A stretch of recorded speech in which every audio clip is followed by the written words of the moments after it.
Gênesis 44, para continuar a aprender sobre a história de Jacó, na pessoa dos seus filhos e de maneira específica nessa grande narrativa que envolve de maneira tão peculiar o nome de José. Então nós vamos ler os primeiros versos do texto do capítulo 44 e nossa exposição hoje vai até um pedaço grande do capítulo 45, que conclui essa narrativa. Nós vamos ler os versos 1 até o verso 5 da narrativa. Gênesis 44, 1 a 5. Diz assim a palavra de Deus: Deu José esta ordem ao mordomo de sua casa: Enche de mantimento os sacos que estes homens trouxeram, quanto puderem levar, e põe o dinheiro de cada um na boca do saco de mantimento. O meu copo de prata, pô-lo-ás na boca do saco de mantimento do mais novo, com o dinheiro do seu cereal. E assim se fez, segundo José dissera. De manhã, quando já claro, despediram-se estes homens, eles com os seus jumentos. E tendo saído eles da cidade, não se havendo ainda distanciado, disse José ao mordomo de sua casa: Levanta-te e segue após estes homens, e alcançando-os lhes dirás: Por que pagastes mal por bem? Não é este o copo em que bebe meu senhor, e por meio do qual faz as suas adivinhações? Procedestes mal no que fizestes. Vamos orar? Pai bendito, diante da Tua palavra, nós agora submetemos e dobramos o nosso coração. Pedimos a Deus que o Senhor nos ensine. Pedimos ao Pai que Teu Espírito Santo ilumine nossa mente e nosso coração para sabermos, para podermos entender a Tua palavra e a Tua vontade. Que as palavras dos meus lábios e o meditar do meu coração sejam agradáveis na Tua presença, Senhor meu, rocha minha, Redentor meu. Amém. A história da Bíblia se divide em 4 grandes partes. Eu já falei tantas vezes para vocês que hoje eu pus sem os nomes. Cadê, gente? Criação,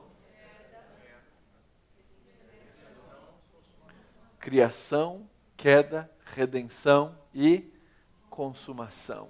Isso envolve toda a grande história da Bíblia. O Deus que nos criou, nos fez para o louvor da sua glória. O homem rebelou-se contra o Criador, deixou de glorificar o seu nome. Deus, na sua misericórdia, vem para salvar esse homem na redenção, e então agora está nos conduzindo para esse ponto, por esse caminho, para chegarmos na sua grande consumação. O final de todas as coisas, que na verdade é o final dessa presente ordem, no qual o pecado está presente, porque nós vamos ser colocados numa ordem tal, na qual o pecado não mais estará presente e nós viveremos na nova terra de Deus, de maneira profundamente íntima, glorificando o nome do nosso Criador. Ora, essa história, essa grande história da Bíblia, ela se desenvolve ao longo do livro de Gênesis e nós estamos passo a passo, caminhando nessas narrativas, em cada um desses grandes personagens da Escritura que Deus usou para fazer progredir a sua história, fazer progredir a sua vontade e para poder levar a cabo os seus planos, o seu grande projeto. E finalmente, então, nós chegamos na história de Jacó, que começa no capítulo 37, e que, na verdade, ela se desenvolve na história do seu filho José. E aí a gente lê logo no capítulo 37 que José era o filho preferido do pai. E aí nós vemos todo o conflito, o ódio que surge no coração dos seus irmãos, que olhando a preferência do pai, inclusive procuram matar o irmão, mas na última hora, no último momento, ao invés de matar o irmão, o vendem para se tornar escravo no Egito. E esse José, então, que vai vendido como escravo para o Egito, vai parar na casa de Potifar, e ele, na casa de Potifar, torna-se um mordomo importante, a ponto dele tomar conta de todas as coisas na casa de Potifar, que era um alto comandante ali no governo egípcio. Ora, esse José foi procurado pela esposa de Potifar e falsamente acusado de uma tentativa de estupro. E aí então esse José, que era exaltado, vai cair na cela de novo. Ele vai ser agora jogado na cadeia, preso. Ele ali vai,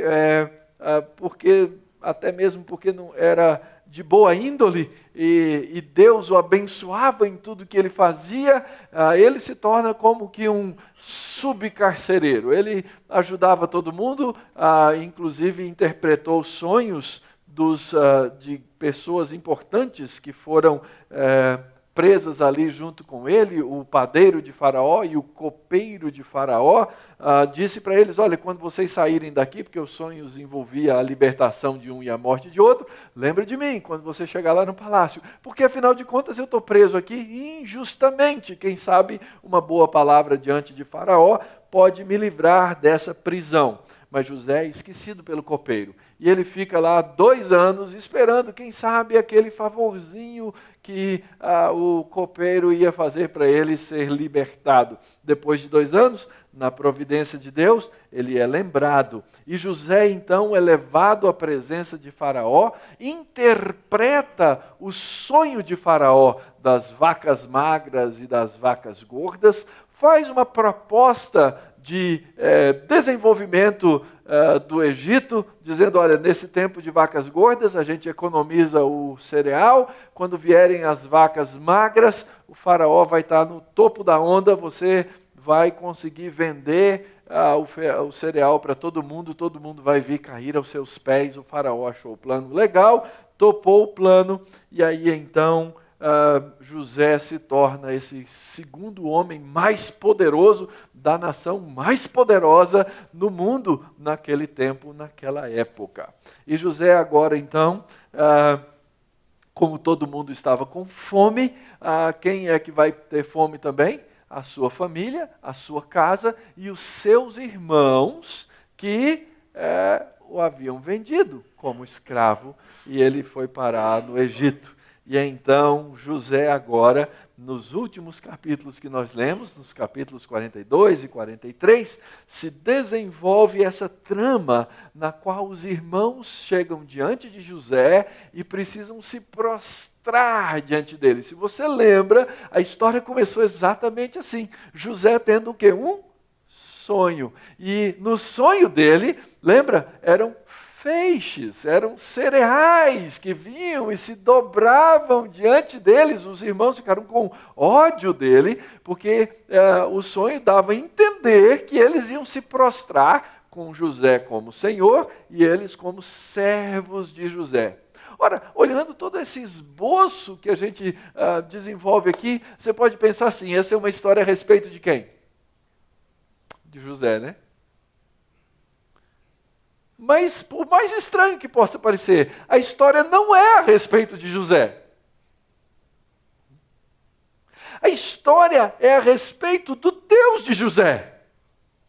A história é a respeito do que Deus faz na vida de José, do que Deus faz na vida do seu povo, do que Deus faz ao longo da história, esse que nós cantamos, esse Deus dos antigos, cuja forte mão rege e sustém os astros da amplidão, esse Deus que sustém todas as coisas, é o Deus que sustenta a vida de José, é o Deus que controla a vida dos irmãos de José, é o Deus que dirige a história do mundo. Queridos, nós não podemos esquecer isso. Isso é parte essencial da história da Escritura. Deus está no controle de todas as coisas.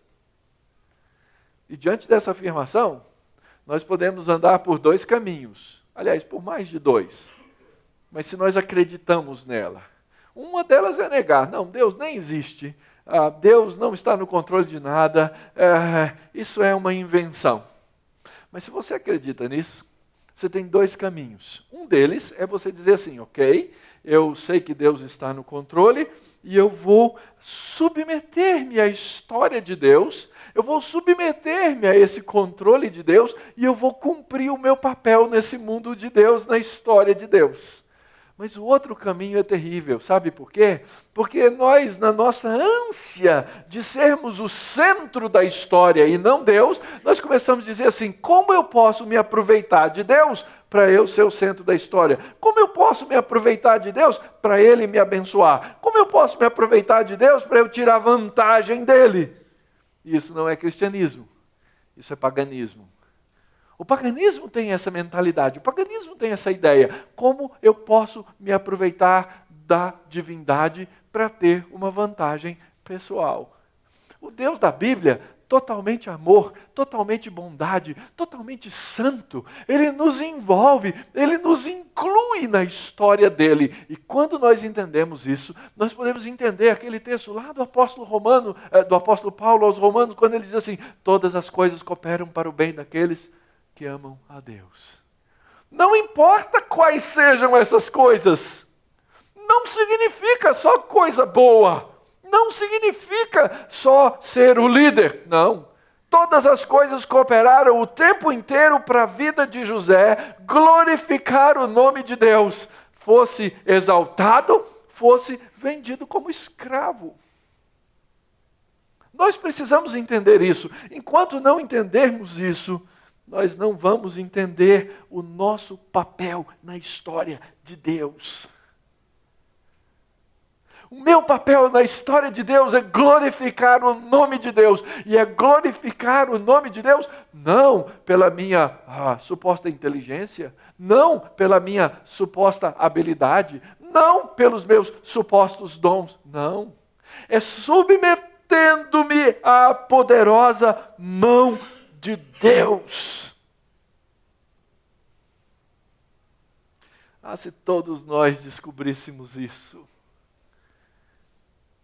como nós entenderíamos esse último sola dos 5 da reforma? Soli Deo glória.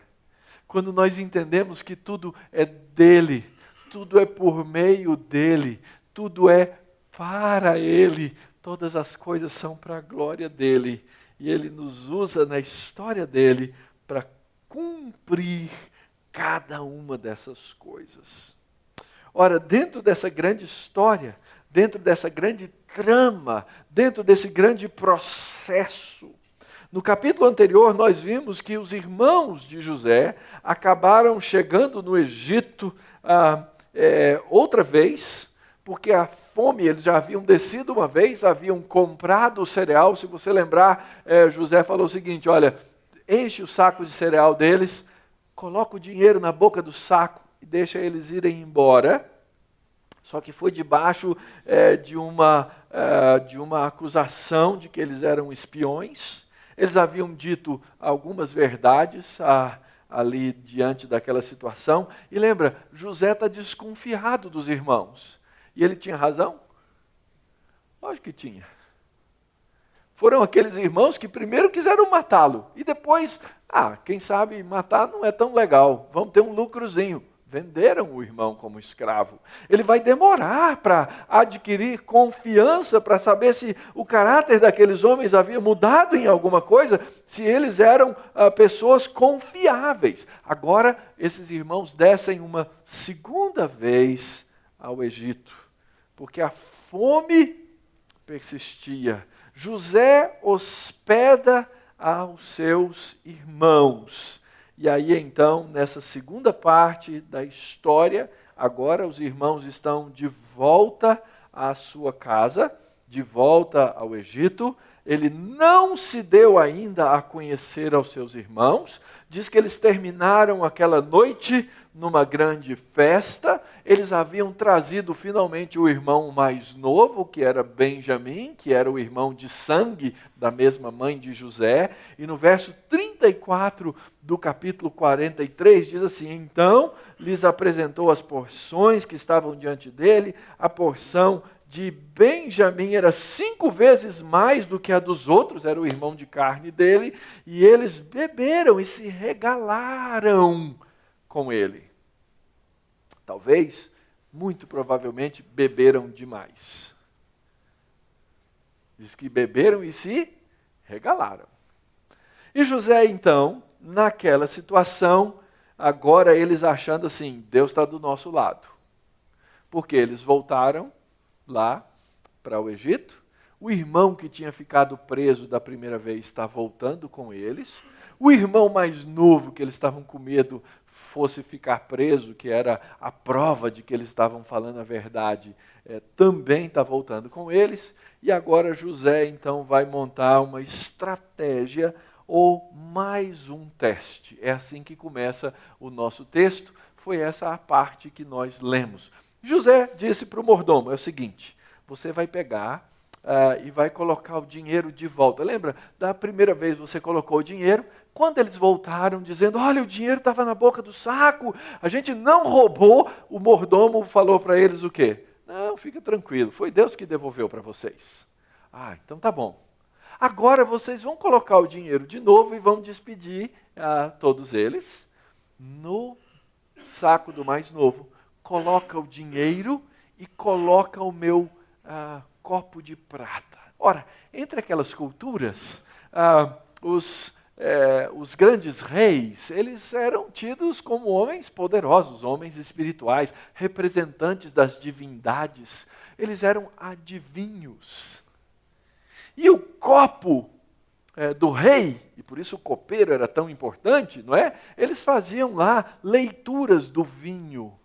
Então eles misturavam vinho com outras substâncias, dependendo do formato que acontecesse ali no copo, alguma coisa. Olha, o futuro será tal coisa, tal coisa. É igual esses cappuccinos, né, que o pessoal faz um desenho em cima. Não é bem isso, mas era essa a ideia, ok?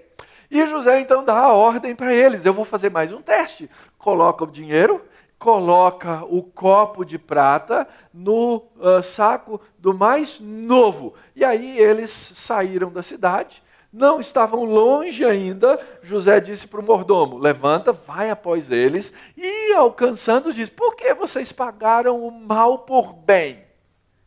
Não é esse o copo em que bebe o meu Senhor e por meio do qual faz as suas adivinhações? Veja bem, é uma estratagema. Não diz que José fazia adivinhações, mas era a ideia geral de que um rei fizesse assim. E então, mais uma vez, os irmãos de José são acusados. Só que, na cabeça deles, essa acusação não tinha valor nenhum. É o que a gente vai ler na continuidade do texto. O mordomo os alcança. Vamos ler, verso 6. E alcançou-os e lhes falou essas palavras. Então lhe responderam, por que diz o meu senhor tais palavras? Longe estejam teus servos de praticar coisa semelhante.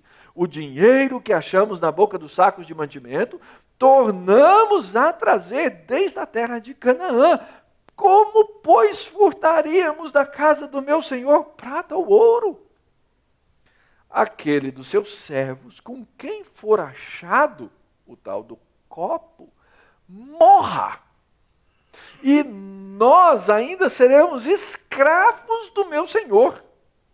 Então lhes respondeu: seja conforme as vossas palavras, aquele com quem se achar o copo será meu escravo, porém vós sereis inculpados. E se apressaram, e tendo cada um posto o saco de mantimento em terra, o abriu. O mordomo os examinou, começando do mais velho e acabando no mais novo. E achou-se o copo no saco de mantimento de Benjamim. E então rasgaram as suas vestes, e carregados de novo os jumentos, tornaram a cidade. Interessante. Estratagema de José, colocou as coisas, eles foram abordados na estrada, logo na saída da cidade, e eles tinham certeza que não tinha problema nenhum. Não, aqui com a gente, de maneira nenhuma. Aliás, vou dizer o seguinte para o senhor, a gente às vezes para se libertar de alguma coisa faz propostas que são absurdas. Olha, se alguém estiver com um copo, que morra. Afinal de contas, uma vida vale menos do que um copo de prata. Não é isso? Como o indivíduo tinha certeza que não era ele, que quem te roubou o copo de prata, que morra. Nós não somos assim? Nós somos assim, frequentemente. Quando eu tenho certeza que não sou eu o culpado, eu quero que o outro se lasque. O outro que morra. Se fosse, não, é o seguinte, a gente fica só escravo. Mas ele faz essa proposta toda. Não, eu quero que o cara morra e nós ainda vamos ser escravos. O mordomo falou, cai no seu senso. Eu não estou acusando vocês todos. Eu estou dizendo que só um deve ter roubado o copo de prata. Então, vai ser segundo as suas palavras. Aquele com quem se achar será o meu escravo. Porém, vós, inculpados. Estratagema de novo de José. Eu quero ficar com meu irmão Benjamim. Então, ele queria que o irmão ficasse e os demais pudessem ir embora. E então eles se apressam e vão abrindo, e o mordomo examina, interessante, né? Do mais velho para o mais novo, assim havia sido em outras ocasiões, não é? E o mordomo examinou, e aí o copo de prata estava no saco de Benjamim. Como o pai havia feito quando recebeu a notícia da suposta morte de José. Lembram-se? Lá no capítulo 37, eles rasgam as suas vestes. Grande estresse. Como isso foi acontecer com a gente? Se eles não tivessem o seu coração mudado, eles iam rapidamente dizer o quê? O menino dançou. Leva e a gente vai voltar para casa. Por que estamos aqui dizendo que eles passam no teste? Porque ninguém pediu e ninguém mandou. Diz o texto que eles carregaram os jumentos e voltaram junto com o mordomo da casa de José. Eles agora voluntariamente voltam para aquele que tinha o poder de vida e morte sobre eles. Então, há um sentido em que na volta para a presença de José, na volta para a cidade, tendo sido já liberados, eles, primeiro, pensam em quem? Pensam no pai, porque eles haviam prometido e dito, pai, a gente vai trazer o menino de volta. Segundo, eles pensam no próprio menino. Eles já tinham vendido um para a escravidão, o que custava vender outro? Terceiro, eles se colocam em perigo. Então, o teste aqui está feito. Parece que esses homens, de fato, agora voltaram aos seus sensos e voltaram a ter alguma possibilidade de encontrar integridade no coração daqueles homens. Mas José ainda vai pedir uma prova de arrependimento. Leiamos, verso 14. E chegou Judá com seus irmãos à casa de José, este ainda estava ali, e prostraram-se em terra diante dele. Disse-lhes José: que é isso que fizestes? Não sabeis vós que tal homem como eu é capaz de adivinhar? Vocês acham que eu adivinhava só pelo copo? E então disse Judá: que responderemos a meu senhor? Que falaremos? Como nos justificaremos? Achou Deus a iniquidade de teus servos. Eis que somos escravos de meu senhor, tanto nós como aquele em cuja mão se achou o copo. Mas ele disse: longe de mim que eu tal faça. O homem em cuja mão foi achado o copo, esse será meu servo, vós, no entanto, subi em paz. Eu fico imaginando a mente daqueles homens, e especialmente o coração de Judá. Judá havia prometido ao pai que ia levar o irmão de volta. Eles chegam lá, eles não têm, assim, todo o caso policial era contra eles. Não é? Tudo estava armado contra eles. Não tinha como, ele só podia jogar palavras fora. Como? O que é que eu vou responder? O que é que eu vou falar? Como é que eu vou achar? Não tem justificativa, não tem. Mas aí Judá diz as palavras mágicas. Verso 16. Ele confessa diante de José a sua iniquidade. Ele diz assim: achou Deus a iniquidade dos teus servos. Aquele pecado lá de trás veio bater na nossa porta. Deus está agora nos punindo por aquilo que nós fizemos. Então só cabe a nós viver como escravos, não tem outra coisa. José diz: longe de mim que eu tal faça. Lembra, ele ainda não havia se revelado como o irmão que havia sido vendido para a escravidão. E eles então dizem: nós queremos ficar aqui como escravos. Quem sabe dá tempo do Senhor ver que a gente boa.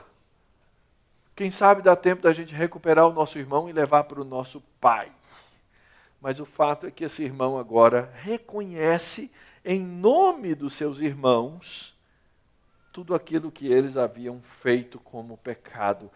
Deus achou a iniquidade dos seus servos. E é interessante, do verso 14 até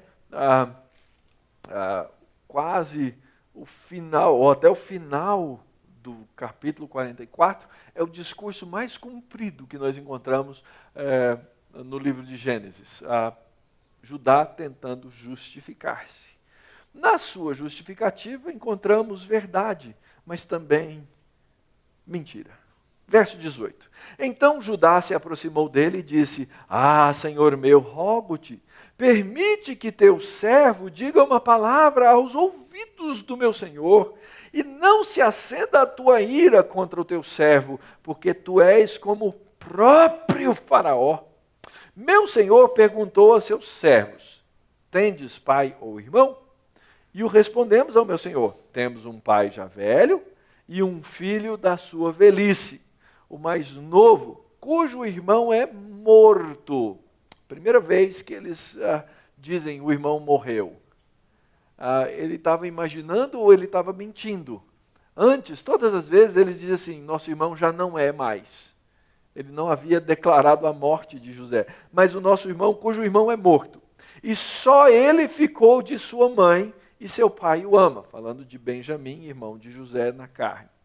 Então disseste a teus servos: trazei-mo para que ponha os olhos sobre ele. É a prova de que vocês estão falando a verdade. Respondemos ao meu senhor: o moço não pode deixar o pai. Se deixar o pai, esse morre. Então disseste a teus servos: se vosso irmão mais novo não descer convosco, nunca mais me vereis o rosto. E tendo nós subido a teu servo, meu pai, e a ele repetido as palavras de meu senhor, disse nosso pai: voltai, comprai-nos um pouco mais de mantimento.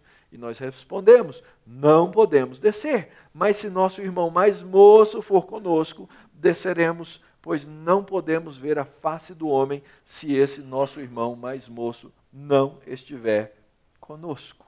E aqui então nós encontramos a história recontada por José. Ele repete para José toda a história que José já conhecia, e ele coloca todos os percalços e todos os problemas se eles voltassem para a terra sem o irmão mais novo. Nosso pai vai morrer. O Senhor devia ter misericórdia da gente. Não podemos subir sem o menino.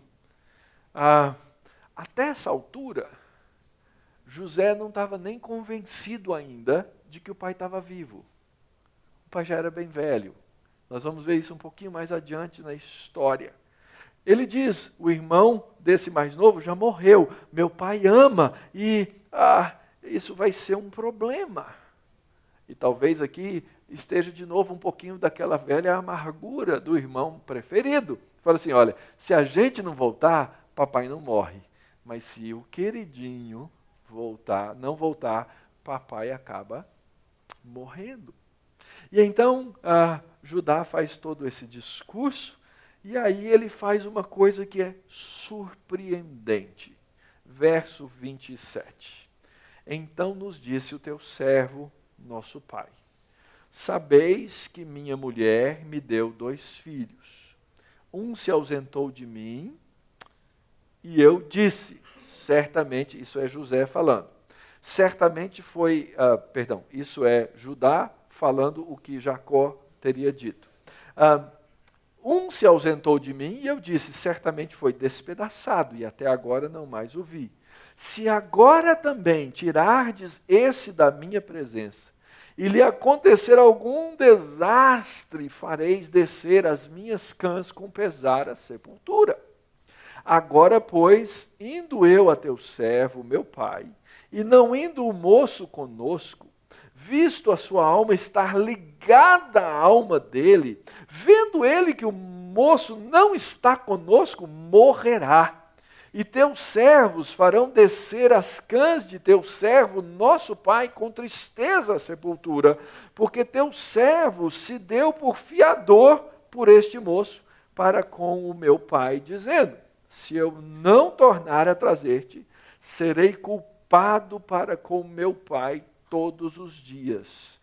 Agora, pois, fique o teu servo em lugar do moço, por servo de meu senhor, e o moço que suba com seus irmãos. Porque como subirei eu a meu pai, se o moço não for comigo, para que não veja eu o mal que a meu pai sobrevirá. Judá termina de contar a história. Nesse discurso, ele repete a palavra pai, pai, pai, meu pai, meu pai, meu pai. Parece que o pai agora se tornou alguém significativo para ele. Alguém de importância. Lá no começo, eles não tiveram dó sequer de dizer que o irmão tinha sido despedaçado e morto por uma fera, deixaram o pai concluir erroneamente. Agora aqui é diferente. E ele diz a verdade: eu me coloquei como fiador. Então ele faz essa proposta ao faraó, ou a José, que aí representa faraó naquela situação. É o seguinte: deixa eu ficar no lugar do moço. É a primeira vez que essa ideia aparece. Alguém dizendo: pode deixar que eu fico no lugar dele.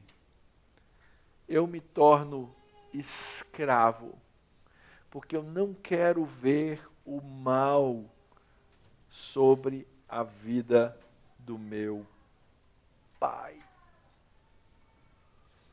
Eu não quero ver a miséria do outro. ele se propõe como um substituto. Ele se propõe a ficar debaixo da escravidão e a deixar a sua liberdade para poder, no lugar do outro, não causar sofrimento a seu pai. Aquele Judá insensível, agora parece que mudou o coração. E quem sabe agora a gente vai entender um pedacinho mais da razão daquela história no capítulo 38. Quando o próprio Judá perde os seus filhos. Agora ele entendeu o que é perder um filho. E agora ele sabe o tamanho da dor do seu pai. Agora ele se torna um homem mais sensível. Ele está disposto a se sacrificar no lugar do filho preferido. Esse aqui é outro Judá, gente. As coisas estão começando a se abrir diante dos olhos de José. Ele está começando a ver uma situação de irmãos que são diferentes. Ele se propõe como um substituto para os seus irmãos.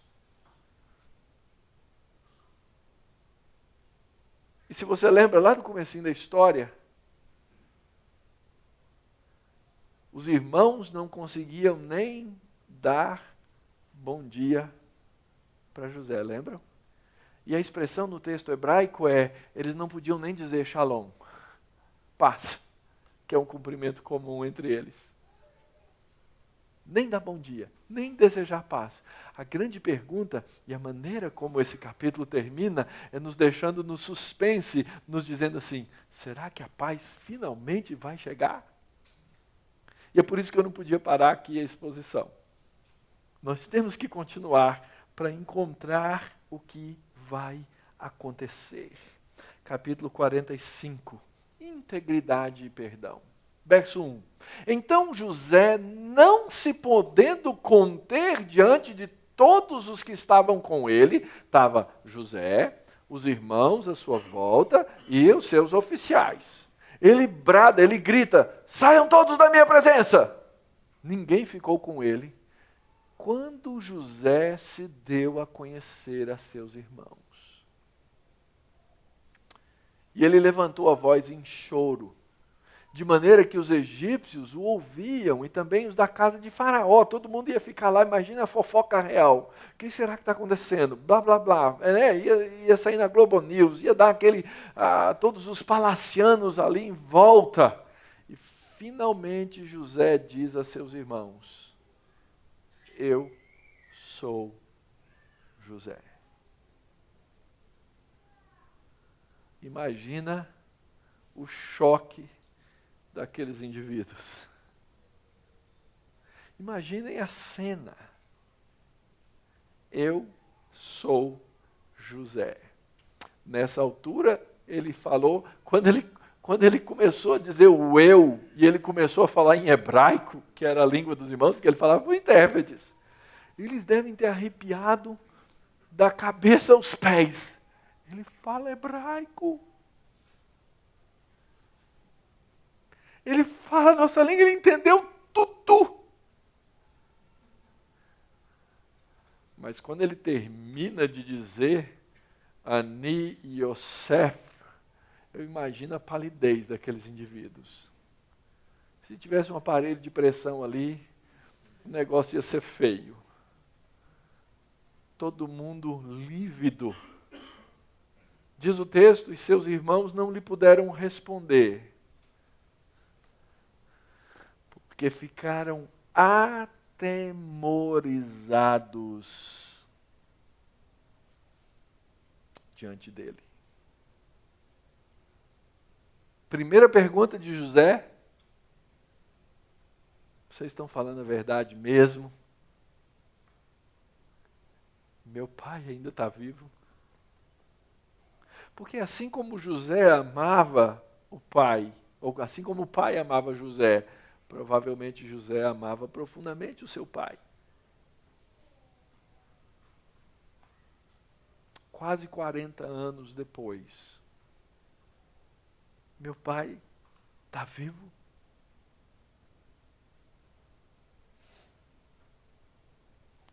E com essas palavras, acontece o perdão, queridos. Teste de integridade, perdão dado. Os irmãos ficaram com medo, ele agora vai nos pegar. Talvez as cenas deles dando chutes no irmão mais novo, derrubando no poço seco, fazendo negócio, dizendo esse cara vale tantas moedas, vieram na mente daqueles indivíduos todos, e eles com medo dizendo assim, nós estamos mortos agora.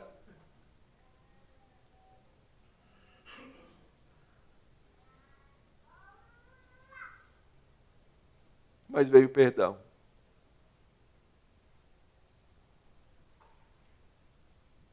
Por que é tão difícil perdoar, gente?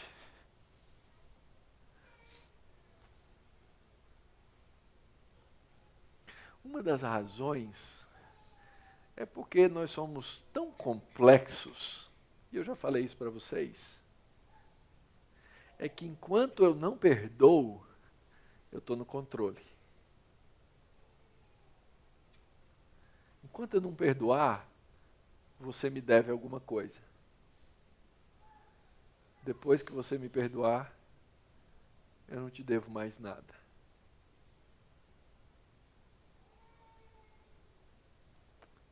E eu não sei quais são as situações na sua vida que você precisa perdoar.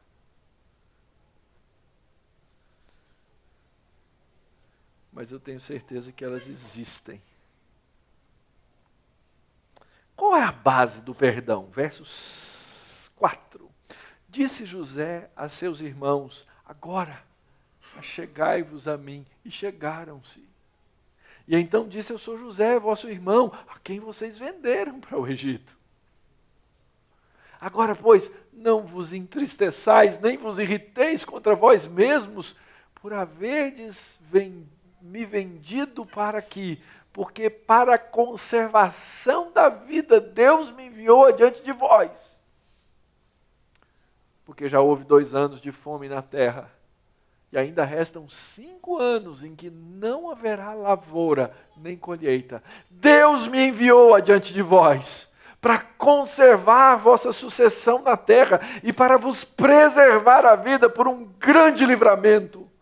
Assim, não fostes vós que me enviastes para cá, e sim Deus que me pôs por pai de Faraó, e senhor de toda a sua casa, e como governador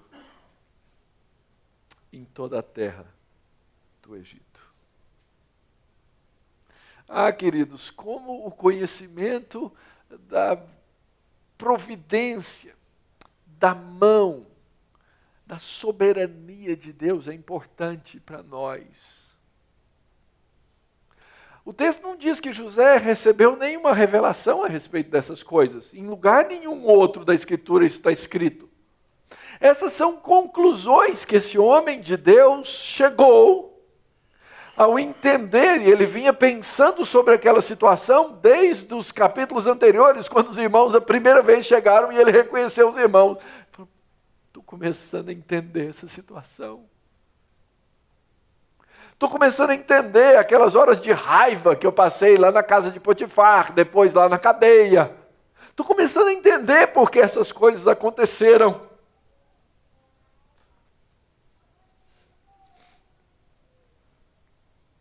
Não vos entristeçais.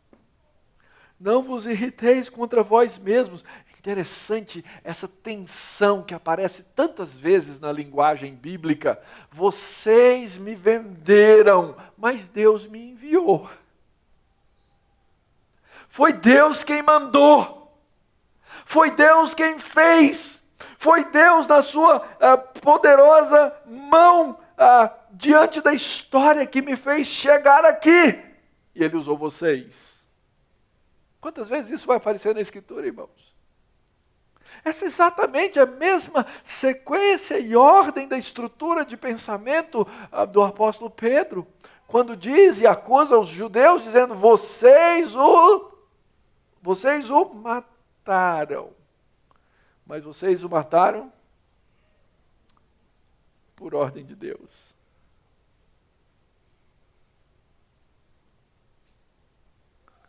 Mas pastor, eu não tenho condição de entender as coisas acontecendo na minha vida desse jeito. Aqui o senhor está lendo uma história que as coisas já aconteceram. Mas veja bem, isso é José dizendo, ele está chegando à conclusão, e o que nós precisamos aprender a fazer na nossa vida é confiar na poderosa mão de Deus, é confiar que Deus está no controle da história. Eu não consigo ver todas as coisas como agora José está vendo, mas eu preciso confiar e entender, sim, que todas as coisas cooperam para o bem daqueles que amam a Deus.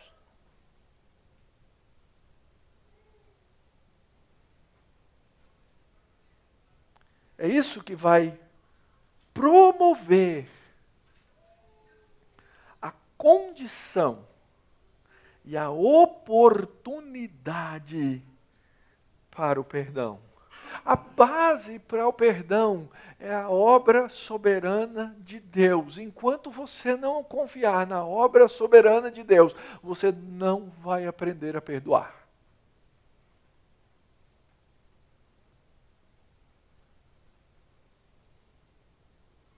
Até porque você já foi perdoado. Não é essa nossa oração que Jesus nos ensinou? Perdoa as nossas dívidas. Perdoa os nossos pecados. Assim como nós perdoamos aqueles que pecaram contra nós. Nós precisamos aprender isso. Sabe por quê, queridos? Porque o perdão é o passo inicial para que exista reconciliação. Verso 9. Apressai-vos, subi a meu pai e dizei-lhes, assim manda dizer teu filho José, Deus me pôs por Senhor em toda a terra do Egito. Desce a mim, não te demores. Habitarás na terra de Gósen e estarás perto de mim. Tu, teus filhos, os filhos de teus filhos, os teus rebanhos, o teu gado e tudo quanto tens. Aí te sustentarei, porque ainda haverá 5 anos de fome, para que não te empobreças, tu e tua casa e tudo o que tens. Eis que vedes por vós mesmos, e meu irmão Benjamim vê também, que sou eu mesmo quem vos fala. Anunciai a meu pai a minha glória no Egito, e tudo que tendes visto. Apressai-vos, fazei descer meu pai para aqui. E lançando-se ao pescoço de Benjamim, seu irmão, chorou. E abraçado com ele, chorou também Benjamim. E José beijou a todos os seus irmãos e chorou sobre eles. Depois seus irmãos falaram com ele.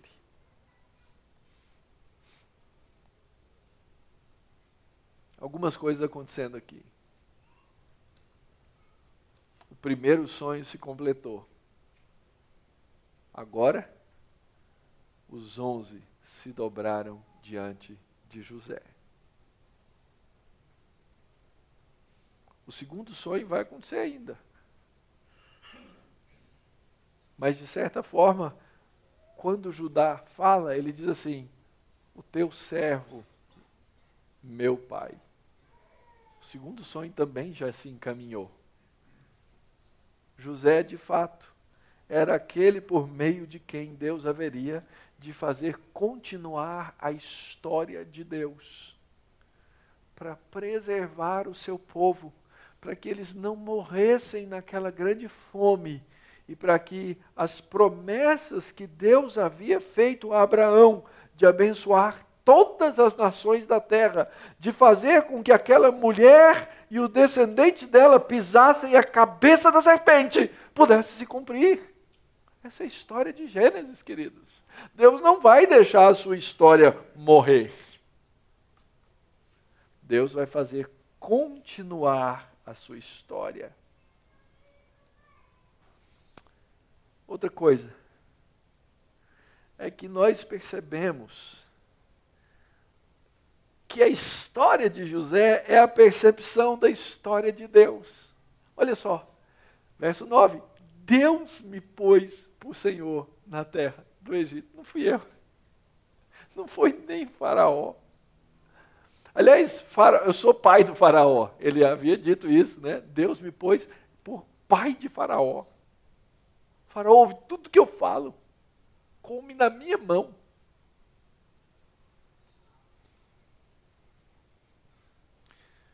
Mas quem fez tudo foi Deus. Chama meu pai.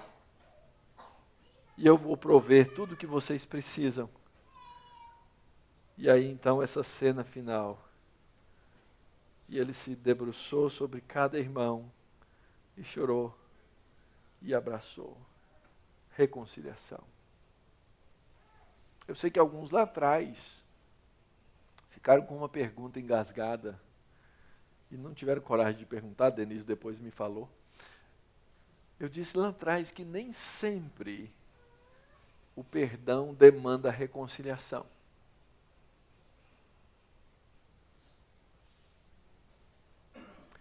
Mas eu quero dizer que até em situações quase que impossíveis como essa, reconciliação é possível. Há situações em que você não encontra clima, que você não encontra forma, que você não encontra meio, que você não tem mais como desenvolver uma vida de intimidade com o outro. Então você perdoa, mas não se reconcilia. Não tem como continuar. Mas até numa situação extrema como essa, é possível reconciliação. Porque ele percebeu a mão de Deus em todas as coisas. E você percebe? O que faremos, queridos? Primeira coisa, quem é você nessa história? Eu gosto de pensar que eu sou José. Fala sério. O cara legal, o cara íntegro, o cara que Deus exaltou. Isso aí, gente. Teologia boa, ó.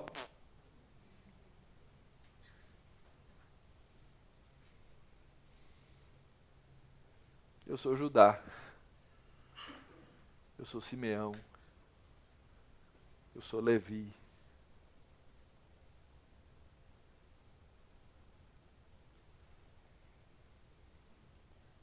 É claro que há situações na sua vida, querido, em que você vai precisar ser o perdoador, que alguém te deve.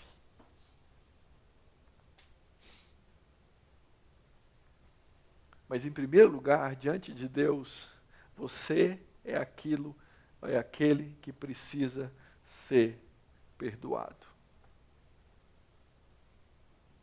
E Deus, na sua imensa providência, já organizou para que você pudesse, se você está aqui hoje, se você é crente, ou se você está nos ouvindo aí em algum lugar, você é crente, Ele já providenciou um meio para você ser perdoado.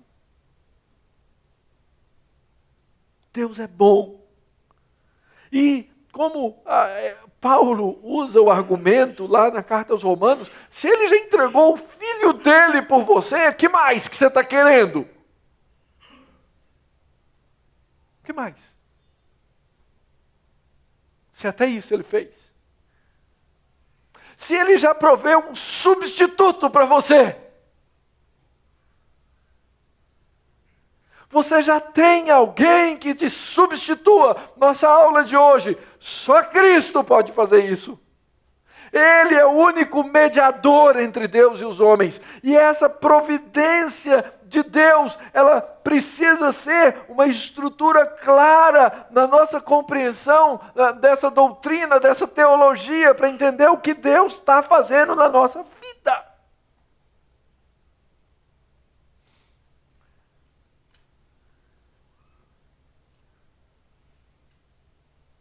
Em todas as em todos os erros, em todas as artimanhas, com todos os problemas, com toda a confusão, com toda a culpa envolvida nessa história.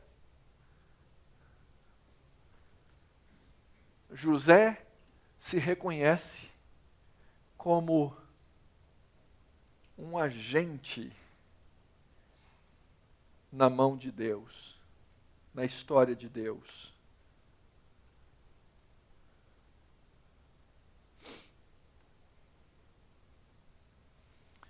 E por isso, queridos, nós somos chamados como agentes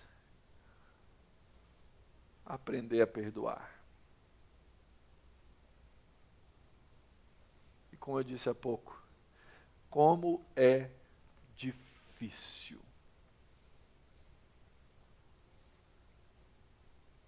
Eu contei essa história ontem para um grupo de pessoas, acho que eu posso repetir hoje. Essa semana eu e o Avner tivemos um entreveiro. Nunca acontece, mas de vez em quando acontece. E ele ficou muito bravo comigo. Até agora eu acho que eu estou certo, mas tudo bem. Eu sempre acho que eu estou certo. É isso que minha esposa diz, não é? E ele ficou tão bravo comigo, eu não estou vendo ele aí, não está ouvindo. Ele ficou tão bravo comigo que ele virou para mim e falou assim: você é igual a mim, você não sabe pedir perdão. Está vendo? Identificação de pai e filho, não é? Porque é difícil a gente entender que errou nos processos. E é importante, na nossa malha de relacionamentos, ter as nossas forças de consciência. Fui deitar, e a minha consciência deitada ao meu lado. Você não vai pedir perdão para o seu filho, não? E eu, contrariado, saí da cama, fui para o quarto dele e disse assim: sua mãe me obrigou a vir pedir perdão para você. E obviamente nós dois caímos na gargalhada, né? Porque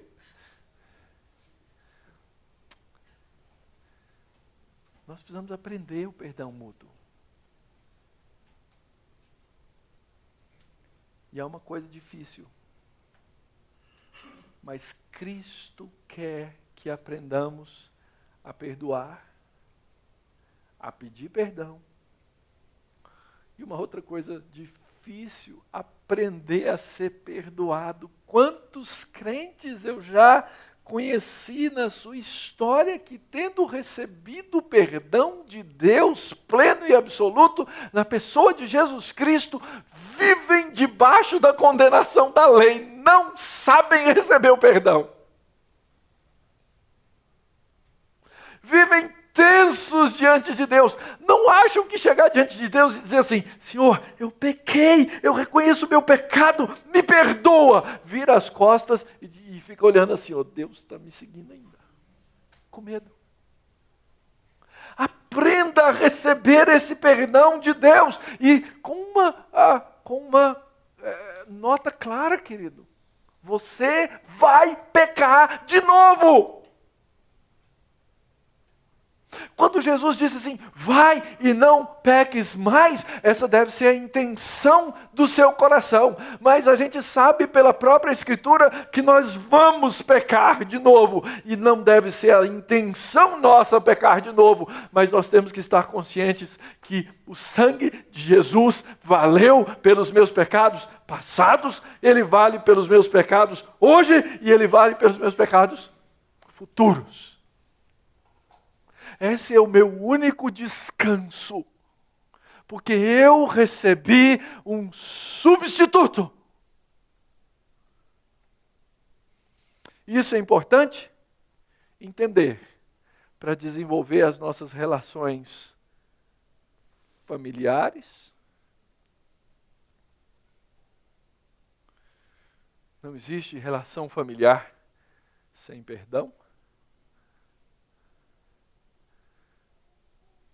Para desenvolver as nossas relações eclesiásticas. Já fui a igrejas onde as pessoas nunca se perdoaram. Essas igrejas não crescem rumo à maturidade no corpo de Cristo. Você tem algum problema com um irmão aqui? Você tem algum problema com uma irmã aqui? Aprenda a perdoar, aprenda a pedir perdão e busquem reconciliação. Aliás, na igreja, reconciliação é mandatória.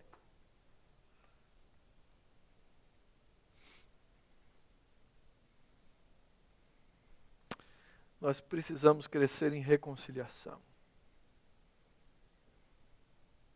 Sabe qual é o nosso problema? É que muitas vezes a gente confia no copo. A gente quer viver da arte da adivinhação.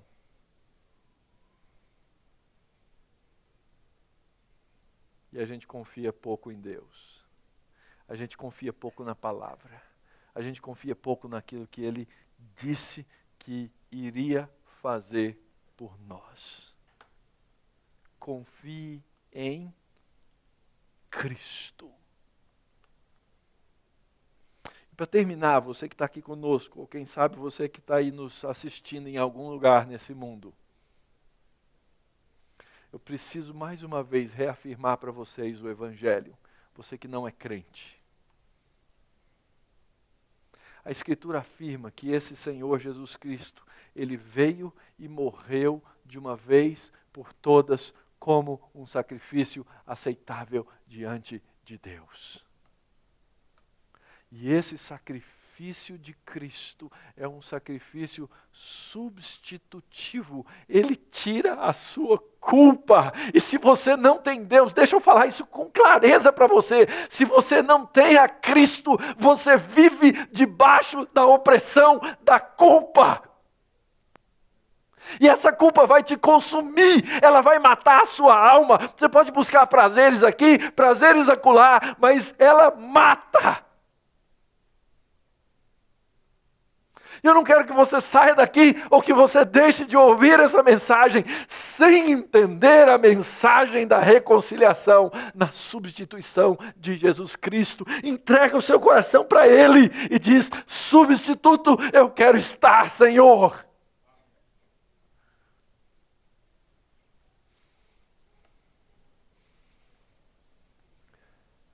E Ele vai fazer isso. E vai ser como se você arrancasse das suas costas um fardo. O fardo do pecado no caminho da morte. Porque Ele é bom. Porque Ele é bom. Porque Ele é Senhor.